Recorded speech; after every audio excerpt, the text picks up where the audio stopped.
ประเดเก็บเขาลาวเฮายังอยู่ยังเนาทินแผ่นดินแม่ขึ้นอยู่ไก่ยังทำพอคือบ้านแม่เฮานี่แล้วอยู่เส้นดีจะเปรียบใด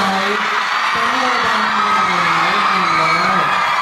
บ้านเก่าภูมิสถานบอกเรื่องเหงาแต่อย่างน้อย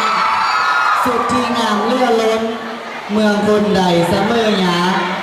สุดที่งามยอดย้อเมืองลาวใต้บ้านแม่เหาทานเอ๋ย